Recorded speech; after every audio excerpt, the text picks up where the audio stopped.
So enjoy the training, and I hope you will get a lot of useful information. Thank you. Take it away, Azumi. Okay.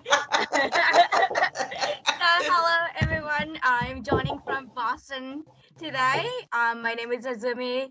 As Olga introduced, I work for on-campus Boston program. I'm the student support advisor for the program. So I deal with all the admission inquiries with our center director, Brian. You may have heard of him. And I have Susan from Chicago joining with me. She'll be jumping in to discuss about the IIT program for the visa situation.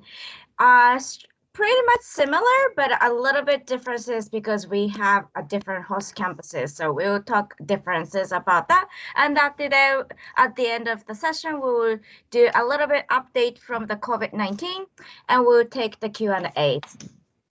Great.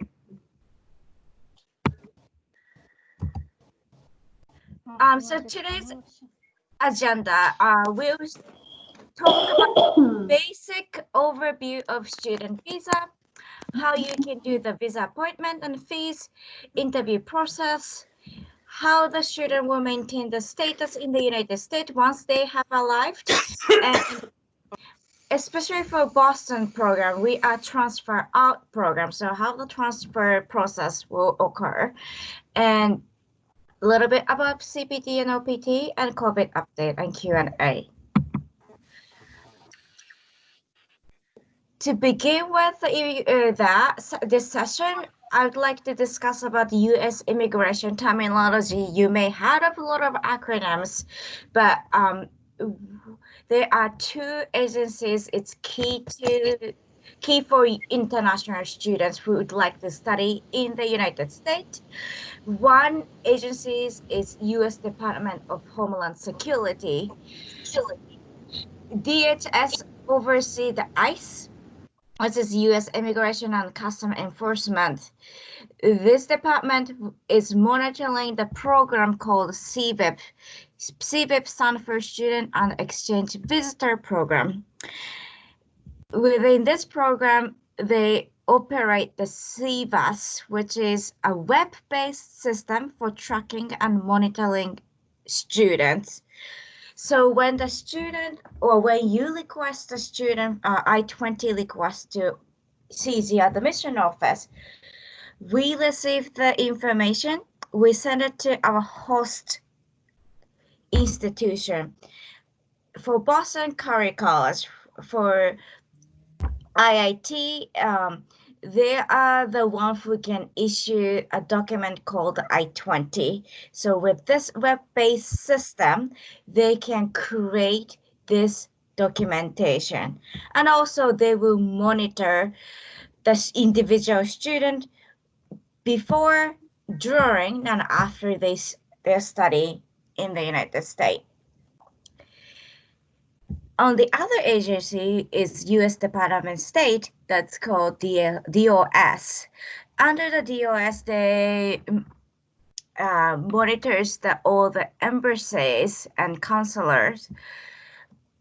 Student can only receive student visa in the U.S. embassies outside of the USA. There's a two category for students. There's F1, M1 is for vacationary school. So at this moment for on-campus or IIT program, you do not have to worry about. Majority student will need F1 students. F1 visa. F1 visa is for a full-time student at academic institutions such as Curry College or IIT. And this visa, F1 visa, is required to study on campus Boston or at Illinois Tech direct at international freshman year and graduate year as well. So what is a F1 visa? It looks like the picture is listed on the slide. It's a non-immigrant visa for non-US citizen wishing to study a full course of academic or professional study in the United States. Again, F1 visas are only issued in the US embassies or consulate outside of the USA. And all the students who'd like to study at our program most likely will need to get this F1 visa. And to apply for a F1 visa, student will need to receive a Form I20 from our host college, either IIT or Kali College. Azumi, can I say one thing? Sure. Can you go back to, and I think it's really important to remember here that institutions do not issue a visa. They do not issue a visa. We often have students saying, well, when can I get my visa from IIT? An institution like Curry College or Illinois Tech will issue an I-20, which is basically saying, we've looked at all the students' documentation. We can verify that they have funds for at least 1 year. We can verify that they've been admitted to the college. So just a little distinction between the F1 and the I-20. Thanks, Azumi. Thank you. So what is a Form I-20? It's a piece of paper, but it's a very important document to prove that you are legally enrolled in a full course of academic or professional study in the United States. So when we receive the request to issue an I-20, I for Boston, Susan for Chicago, we will send the information to our host college. I or Susan cannot issue I-20 for your students. Official at Kali College or Illinois Tech can only issue those documentation. And we will, once they issue this I-20, we will send it by express mail with a tracking number. Please do remember, it is a government guideline stated that I-20 will be sent directly to the student. If student is a minor, it will be sent to their parent or guardian. Recruiters may not receive I-20s then distribute to the student. So student must declare their mailing address where they are physically living or they are eligible to receive that location. So please make sure to, when you send a request to I-20, please make sure to put the student address, not your office address. If under circumstances, students lives in rural area that U.S. Career Service or any other career service cannot reach to the students, please let us know with the details and we will inform that to our host college. To issue I-20, the student need to prove that significant financial support to study in the USA. Usually it's a bank statement. If parents own the company, it has to have a company name with the asset, how much they but it has to be money they can use. It cannot be like this is the property value money or anything. It has to and then signed by the bank. And once the student receives this Form I-20, they must pay the fee of $350 prior to their visa interview.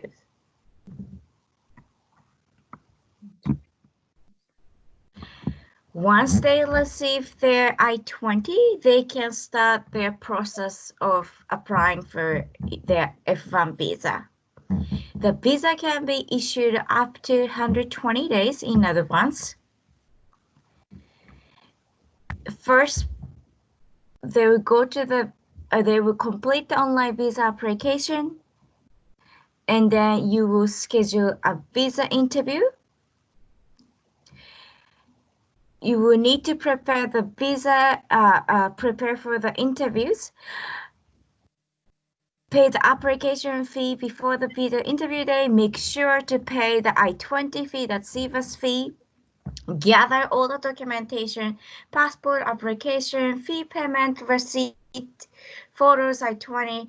We recommend to also bring all the academic documentation and be ready to answer how to pay all the educational and living fees and departure plan upon completion of study. To help those interviews, we usually offer pre-interview session. I reach out to students, find out the best time, best way to communicate with them. I will ask a mock interview. I will ask questions they may ask at the U.S. embassies or consulate. We'll practice the answers. Or at that time, it's a great way for us to actually see the student through the video call. We'll offer that service for you and your client. And the student will attend the visa interview. When students receive their visas and ready to come to the United States, they are eligible to enter the U.S. 30 days prior to the program started day, listed on the I-20. And so we ask students to make sure they're entering if they're entering a month ahead, make sure to count that's within the 30 days period. The officer at Curry College or Illinois Tech will register student in SEVAS, that's the web-based system that created I-20, to be active status. So once that means they are enrolled in, like they are currently enrolling and studying full-time course of study in the United States. To maintain the student visa status, it's pretty simple. Take a full course of study each semester and attend and pass all classes. Hey, Azumi. Mm-hmm. I have one thing on the, for IIT, there's 2 dates that you're going to find on your I-20. There's a program start date, end date, which they include orientation on that start and end date. So that will be August 18th.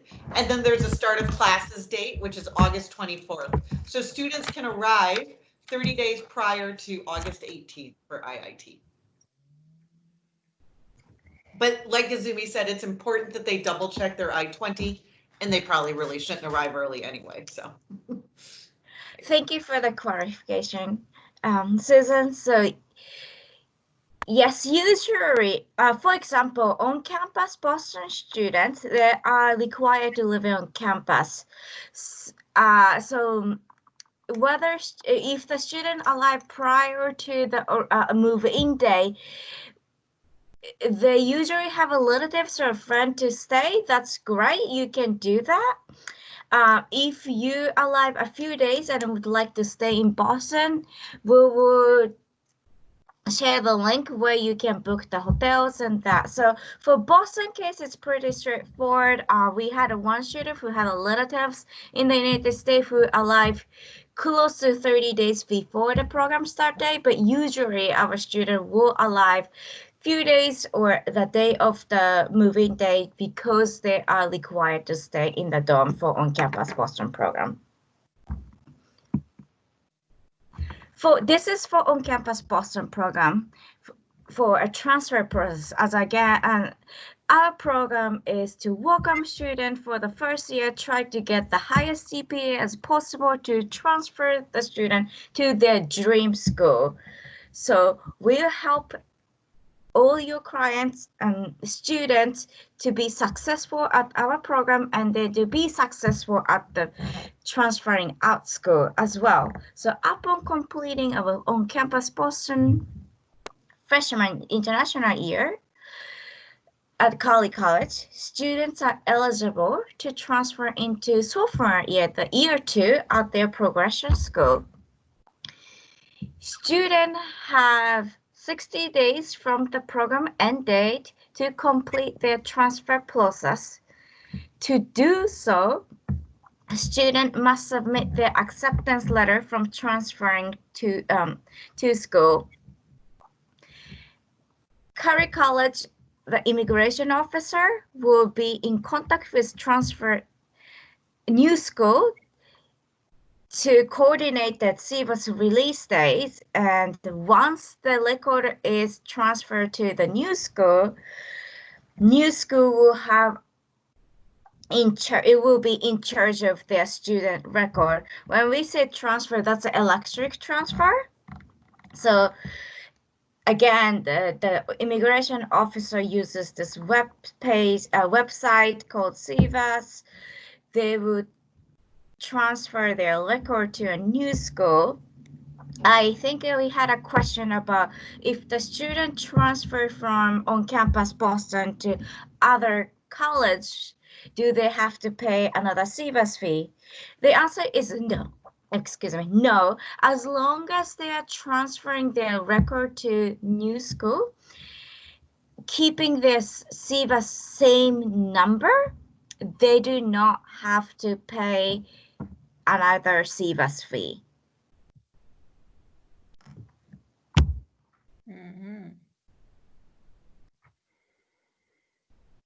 Понятно, значит, новый нужен. And this is for Susan at IIT Tech when they finish the IFY and IGY program. Yeah, so once students at Illinois Tech, so the purpose of the IFY and IGY program at Illinois Tech is for students to matriculate directly into Illinois Tech. We don't want our students to go anywhere. So upon successful completion of their IFY or IGY program, the primary school official that's responsible for SEBA's at Illinois Tech will review the students' grades, make sure that they are being admitted to the degree seeking program. They will review the financial documents, and then they will reissue the I-20 and change the education level from pathway program to undergraduate or graduate program. So it's a very easy process at Illinois Tech because students aren't going anywhere. And the purpose of us at the Global Education Center is my team and I will be able to help them with that whole process. So it's fairly easy. Thanks, Azumi. Thank you. I just gonna point out a few things for Boston that now actually some of our students are in this transfer process. The student who started 2019 fall program has just completed our program in May, so they are currently in this 60-day grace period, what we called.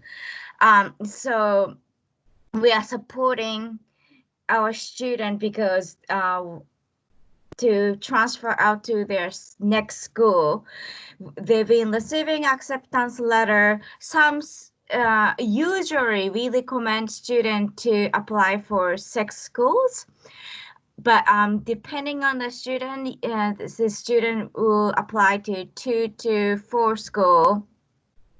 So if you receive acceptance from Dream School, it's easy.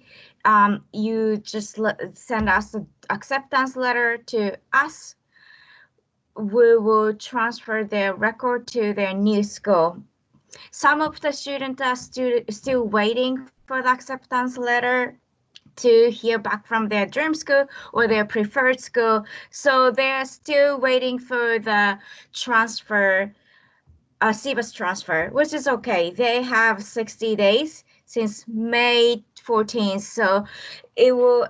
So they have nearly 2 months to complete this process, and hopefully we'll be sharing our excitement news that where our student will end up after completing our program.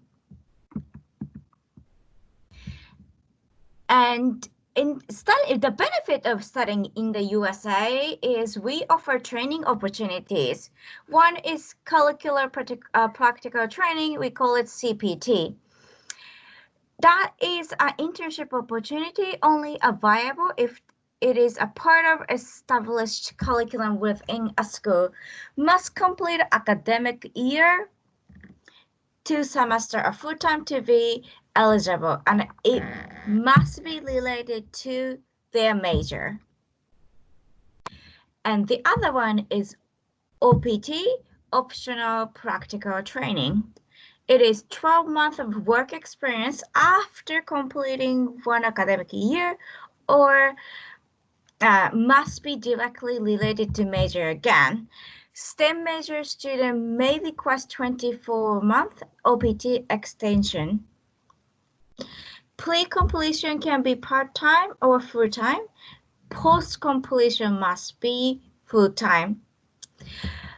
For on-campus Boston students, they are not eligible for CPT or OPT during our program.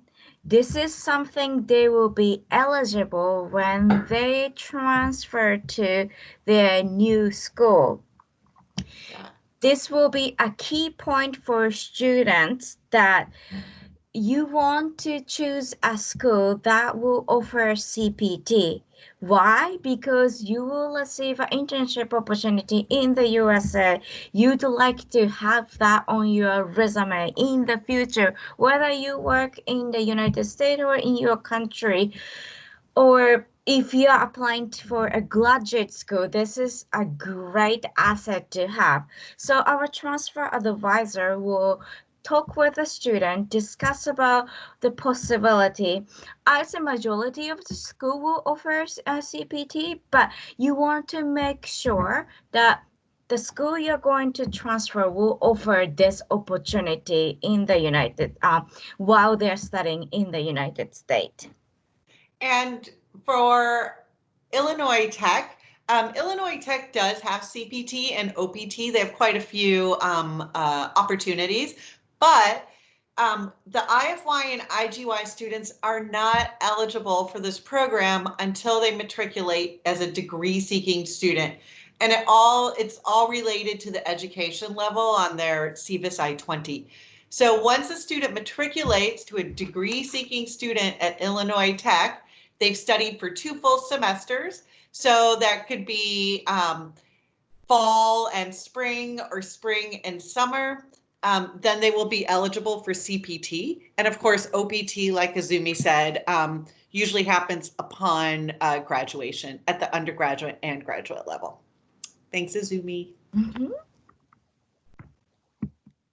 Just a little bit. It's also the international student will have an opportunity to work on campus 20 hours when the academic time, for full time 40 hours when the session is not in. I have a lot of students ask me, can I work on campus? Can I work on campus? During our pathway program, on campus Boston program, students are not eligible to work on campus. That opportunity also will come when they transfer to their new school, year 2. Our program is focused on academic and the establishment in the culture of U.S. culture and other aspect of America to customize with American studies. So our students are not eligible to work on campus during our program. And therefore, when we say you need to show your bank statement when you apply for I-20, we tell the student or parents, like, as much as money you can show, that will be better to show that you have significant amount of fund that you can cover to study in the USA. And COVID-19 update. For on-campus Boston, currently I have to update that. Currently, students were taking online classes for over the world due to the campus dome closure. And they are they completed the online learning in May, so they are in the status of transfers process right now. For the spring starter, will not take summer classes and will return to fall semester. We deferred all the summer intakes to fall. Currently, due to the campus closure, we are sending the electronic copy of I-20 to students' email address that is in the syllabus record. So sometimes I receive the email from agencies saying like I have not received updated I-20 because we cannot do that. We as our host college have to send the electric version of I-20 directly to the student, and that is the reason. And once we know your student have an interview days, embassy consulate opening up, we'll definitely send you the hard copies. And at Illinois Tech, also I need to update this part of the slide too, but students have completed all their classes online for the spring semester. Summer classes have started, they are online. We have 2 students attending from the campus residence halls where they're staying. A couple students are at their family's house on the East Coast and West Coast, and a student is back in China, and they're all attending courses online. Upon completion of their summer courses, they will matriculate to the degree-seeking student. Fall classes at Illinois Tech are planned to be conducted in person and online, just in case a student can't get a visa in time if there are travel restrictions. The college is actively preparing classrooms and the campus to ensure that they meet the social distance requirements. So there's a lot of work being done, and they will be sending out updates shortly. So I'll make sure that Olga, you get it and you can send it out to your team. But right now, hopefully students can make it to campus, and if they can't, they can start the programs online. If they do start online, they will not be able to arrive mid-semester, so they'd have to wait until the spring semester to come to campus. So they could do fall online and then spring in person. Also, if they're doing online classes, because it is, if they are a direct student, they could just take 1 or 2 classes. It's not necessary to take a full course load. If they are a pathway, IFY or IGY student, they will need to take that full course load. But we are emailing, or sorry, we are not emailing I-20s. It's IIT's policy, just send them all via the mail service, so with a tracking number. I just pointed out about the sending electric copy of I-20 that is on-campus Boston is doing not because we want to do it. It is a guideline from CVS that only the COVID-19 pandemic period, U.S. government are allowing the copy of I-20 for other purposes such as travel or visa interviews. That is not the case for after the pandemic. I just wanted to point this out. So we always, the student always have to have a hard copy of I-20. This is just a regulation during the COVID-19 pandemic period. Again, so this is on-campus Boston I-20 for COVID-19. Usually, when we receive a request from our CZ admission office, I will send a request to Curry College. Curry College issues I-20, and I usually pick up the document in person and send them via express mail with a tracking number, so students can track where the document is, and student receives I-20. During the campus closure right now, as a lot of embassies are still closed all over the world, when we receive a request, we will still send a Curry College immigration officer so that the immigration officer can send a electronic copy of I-20 to student's email address that is in the SIVAS record. If student happen to have an interview appointment, that's great. We will work with Curry College and we will make sure to send the original documentation to the student. We will send by express mail with a tracking number, same as non-COVID-19 time.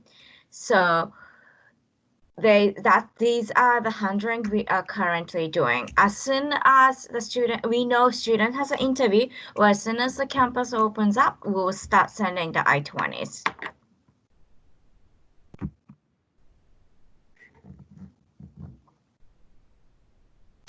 Okay, so at CPT and OPT, so I'm just going to talk a little bit more about this in regards to COVID-19. As we said earlier, in order to be eligible for CPT, so this is the program the work program that happens while a student is still studying. It's important that students have at least 2 full academic semesters on campus as a face-to-face in-person student. So, if a student cannot, we're talking about direct students, if a student cannot start the fall semester in person, then they do not become eligible for CPT until the end of summer because they need 2 full in-person semesters. So that would be spring semester and then hopefully summer semester. After that, they can start their CPT. For pathway students, it's not really that relevant because, as I said before, pathway students must have 2 full semesters in full-time face-to-face degree-seeking status before they can apply for CPT. And I'm happy to answer more questions after our presentation too. Thanks, Izumi. Okay, that was our presentation. Any questions? Oh, look, we were so good. No questions.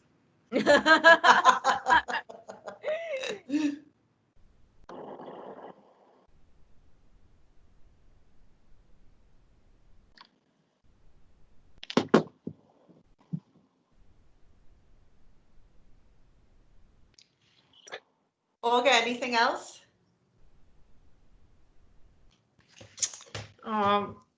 I see no question at this moment. Actually, only the question that I asked you before, but I see that you have covered everything what I asked you about. Awesome. Okay. With Hi, Olga. Izumi's amazing presentation. Hi, Brian. Hi, Brian. If there's any questions, not related to the immigration training, I'll be happy to answer those as well. I can stick around if anyone has any questions. Yeah, sure. From my side, no question. Perfect. Right. Because it's my second session, so that's why. So one question from the agent: any news when consulate will be open? No, you guys know that no. better than we do. But we would love to hear any news you have for a local, like when the U.S. embassies or consulate is open. Please let us know. As Susan said, I think you guys, have more message than us for the local level. So we would love to hear that information. But unfortunately, there is no updates regarding that. Unfortunately, we would like to. But... Poor students. Yeah. Right. Olga, how's the COVID situation in Moscow now? Is it better or worse? Yesterday was my first day when I officially could go outside. Yes, but I think it's the same. At this moment, it's the same. No updates. But as I know, or as I'm aware of other regions, so they're not so actually. They don't have so many restrictions as in Moscow. Yeah. So now you can start working on your suntan. Actually, I would like to go to the office, because my neighbors, they decided to do some kind of renovation in the flat. So that's why it's very noisy here. Okay. Yeah. Yeah. Okay, no question from our partners, but if I will have some, I will send it to you over. Thank you very much for your time. It's always very nice to hear, and I hope we can see each other soon. I will, as I said, I was doing a recording and I will send it to my agents and all my partners who couldn't attend. And I hope to see a lot of students this autumn in Boston Okay. and Chicago. So do we.